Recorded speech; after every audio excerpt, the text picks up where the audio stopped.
हार्दिक बधाई देते हुए सादर नमन करता हूँ।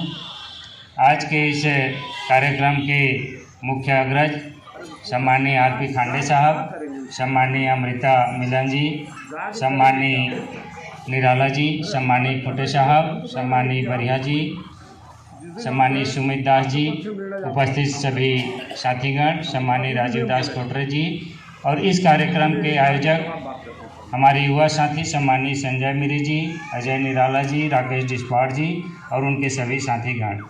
साथियों, ये जो बहुजन जो आंदोलन है एक्चुअल में हमारे जो देश में जो आया, तो बाबा साहब अम्बेडकर से थोड़ा सा समझने का प्रयास करिएगा कि बाबा साहब क्या चाहते थे। तो वो बाबा साहब का जो चाहत था, वो चाहत मान्यवर कांशीराम साहब तक कैसे आया। तो इसके मूल में यदि हम जाएंगे तो बाबा साहब डॉक्टर अम्बेडकर 18 मार्च 1956 को आगरा के लाल किला मैदान के बगल के रामलीला मैदान के कार्यक्रम में रोते हुए बोल रहे थे और वो बोल रहे थे कि मेरी स्थिति एक बड़े खंभे की तरह है जो एक विशाल तंबू को संभाल रहा है, लेकिन मैं नहीं जानता कि यह कब तक अपनी जगह पे संभाल कर रखेगा। मेरा स्वास्थ्य ठीक नहीं रहता है। मैं नहीं जानता कि कब आप लोगों के बीच से मैं चला जाऊं। मेरा चिंता इस बात का है कि मैं अपने रहते हुए किसी ऐसे नवयुवक या किसी ऐसे व्यक्ति को ढूंढ नहीं पाया जो मेरे बाद करोड़ों असहाय और निराश लोगों की संवैधानिक बातों की रक्षा कर सके। यदि मेरे जीते जी कोई इस बात की जिम्मेवारी ले लेता तो मैं चैन से मर सकता था। बाबा साहब अम्बेडकर 18 मार्च 1956 को ऐसा बोलते हुए रो रहे थे। इस बात को उस रामलीला मैदान के कोने में खड़ा होके उस समय का युवक जो राजस्थान का भंगी सम्मानित दीना भाना जी सुन रहे थे। दीना भाना जी सुन रहे थे और सुन के बाबा साहब को रोते हुए देख के वहां से पुणे चले जाते हैं और सोचते हैं कि क्या मैं वो नवयुवक हो सकता हूं जो बाबा साहब की जो चिंता है कि बाबा साहब के जाने के बाद क्या मैं ये जिम्मेवारी ले सकता हूं। तो बाबा साहब को चिंता किस बात की थी? तो उनको चिंता थी जिम्मेवारी लेने वाले तैयार करने की। बाबा साहब अम्बेडकर को किसी मूवमेंट की चिंता नहीं थी। बाबा साहब अम्बेडकर को जो विचारधारा संतों गुरु महापुरुषों का जो चले आ रहा था, उस विचारधारा को चलाने वाले जिम्मेवार व्यक्ति की चिंता थी और वो चिंता को व्यक्त करते हुए बाबा साहब अम्बेडकर रोते हैं और दीना भाना जी वो रोते हुए देख के सुन के चले जाते हैं और सोचते हैं कि क्या वो मैं नवयुवक हो सकता हूँ जो इस जिम्मेवारी को ले सकूँ। लेकिन दीना भाना जी नहीं ले पाते हैं। दीना भाना जी अपने आप को अक्षम समझते हैं उस जिम्मेवारी को लेने के लिए और दीना भाना जी चले जाते हैं। दीना भाना जी डीआरडीओ में चतुर्थ श्रेणी के कर्मचारी रहते हैं। इधर मान्यवर कांशीराम साहब का उदय हो चुका रहता है 15 मार्च 1934 को और मान्यवर कांशीराम साहब रोपड़ में बीएससी की पढ़ाई लिखाई करने के बाद उधर देहरादून में ट्रेनिंग में चले जाते हैं। देहरादून ट्रेनिंग में जाते हैं, उनका दोस्त परशुराम राणा दोनों ट्रेनिंग करते रहते हैं। ट्रेनिंग के दौरान 6 दिसंबर 1956 को बाबा साहब अम्बेडकर इस दुनिया से चले जाते हैं। जब इस दुनिया से चले जाते हैं तो उनका दोस्त परशुराम 4 दिन से खाना नहीं खाता है। मान्यवर साहब पूछते हैं कि तुम खाना क्यों नहीं खाते हो? परशुराम राणा बोलते हैं कि मेरा बाबा चले गया। मान्यवर साहब को तब तक पता नहीं था कि बाबा साहब डॉक्टर अम्बेडकर कौन है, इसका बाबा कौन है जिसके जाने के बाद ये रो रहा है। डीआरडीओ में बांड भराते हैं। मान्यवर कांशीराम साहब को बांड भरना पसंद नहीं आता है, वहाँ की ट्रेनिंग छोड़ के चले जाते हैं। 56 में चले जाते हैं। 57 में ही उनकी नौकरी डीआरडीओ पुणे में लग जाता है और 57-58 में नौकरी लगने के बाद लगभग 59 और 60 के आसपास जो वहाँ बुद्ध पूर्णिमा और बाबा साहब डॉक्टर अम्बेडकर की जन्मदिन की छुट्टी जो देना चालू कर दिए थे, एक नया जनरल मैनेजर आता है जो इस विचारधारा के खिलाफ रहता है, उसने दोनों छुट्टी को कैंसिल कर दिया और दीपावली की छुट्टी और एक और तिलक की जयंती की छुट्टी घोषित कर दिया। दीना भाना जी उस बात को लेकर आंदोलन करते हैं। दीना भाना जी सस्पेंड होते हैं। दीना भाना को मैनेजर बुला के समझाता है या तो तू नौकरी ले ले या छुट्टी ले ले।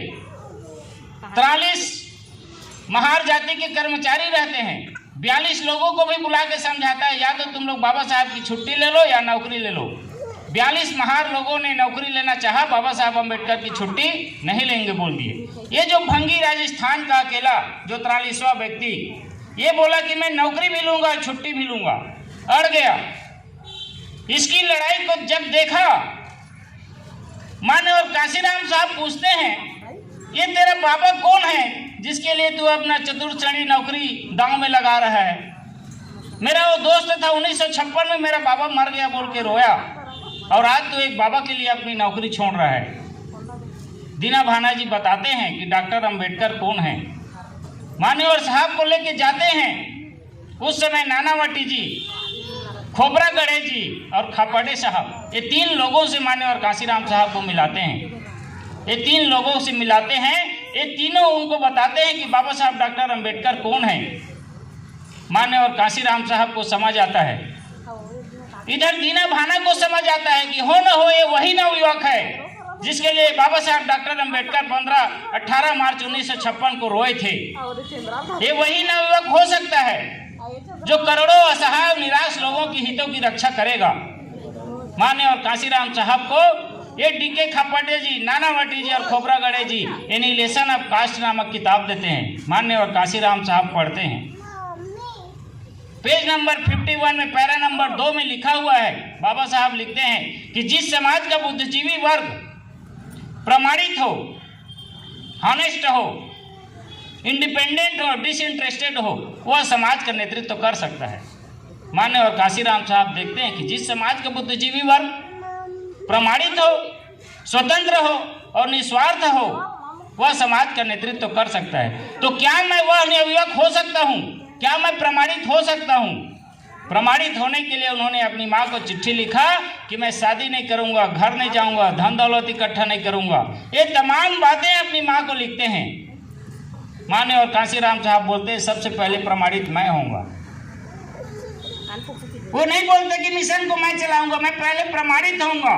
प्रमाणित होने के बाद उन्होंने बाबा साहब अम्बेडकर के द्वारा दिया हुआ जो मूवमेंट है, मिशन है इस देश के संवैधानिक अधिकार का, उसको लेके आगे बढ़ते हैं। साथियों, आज हमें किसकी जरूरत है? आज हमें मिशन में चलने वालों की जरूरत है या इस मिशन को चलाने वालों की जरूरत है? बाबा साहब अम्बेडकर का मूवमेंट एक नवयुवक को खोजने का है जो इस कारवां को आगे बढ़ाए जिम्मेवारी लेके। आज भी इस बात की जरूरत है, हमेशा जरूरत रहेगा कि हमेशा हमें एक न एक व्यक्ति तैयार करते रहना चाहिए जो इस मूवमेंट को, जो करोड़ों लोगों को, जो असहाय और निराश लोगों के अधिकारों की रक्षा जो कर सके, ऐसे व्यक्ति को तैयार करने की हमारी रणनीति होनी चाहिए। यदि हम तैयार नहीं कर सकते तो स्वयं में हमें नेतृत्व लेके इस काम को मैं करूंगा यह बोल के इस मूवमेंट को आगे बढ़ाना चाहिए। इसलिए मान्यवर काशीराम साहब ने इस देश में बहुजन आंदोलन को खड़ा किया प्रमाणित होके। उन्होंने बाम सेट बनाया, उन्होंने DS4 बनाया, उन्होंने बहुजन समाज पार्टी 14 अप्रैल 1984 को बनाया और इस बात को उन्होंने सिद्ध किया। जो बाबा साहब अम्बेडकर के जो कारवां को, उनको RPI के जो साथी ने 1971 में कहा था कि हो ना सकत, मान्यवर काशीराम साहब 14 अप्रैल 1984 को बसपा बनाते हैं और 12 साल के अंतराल में इस देश में बहुजन समाज पार्टी को राष्ट्रीय पार्टी बना के बोलते हैं ये हो सकत है। उन्होंने इस बात को सिद्ध किया।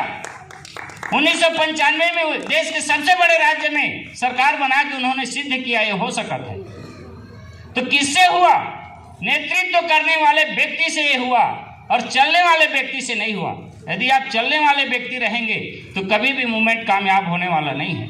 आपके बीच से ही यदि इसको चलाने वाले लोग पैदा हों जो बोले कि मैं करूंगा। बाबा साहब अम्बेडकर ने कहा था ना कि the political power is the master key, yes it is a master key, by which can open the doors of all progress of doors. Baba Saheb ने कहा था कि राजनीतिक सत्ता वो चाबी है जिससे सभी समस्याओं के ताले खोले जा सकते हैं।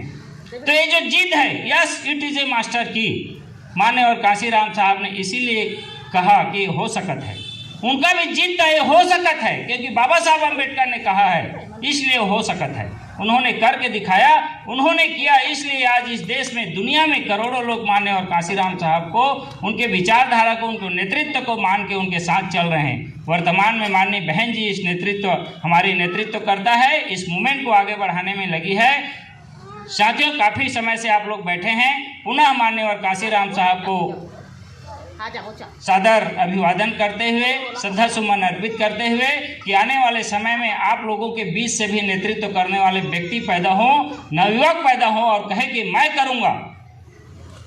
लोग बोलते हैं मैं बोलता है, आप मैं ही बोलेंगे। जब तक आप नहीं बोलेंगे कि मूवमेंट मेरा है, तब तक आप चलाने वाले नहीं हो सकते। अभी लोग हमारा है बोलते हैं, हमारा है तो साझी की सूझी सांगा में जाए, छत्तीसगढ़ी में बोल रहे हैं। यदि आप मैं बोलेंगे तो बिल्कुल मूवमेंट आगे बढ़ेगा। जिन जिन लोगों ने मेरा आंदोलन है मैं करूंगा बोला, उन लोगों से आंदोलन बढ़ा, शिखर में पहुंचा। इन्हीं शब्दों के साथ मैं अपने शब्दों को पुनः मान्यवर साहब को श्रद्धा सुमन अर्पित करते हुए विराम देता हूं। आप सभी को जय भीम, जय भारत, जय कांशीराम। धन्यवाद।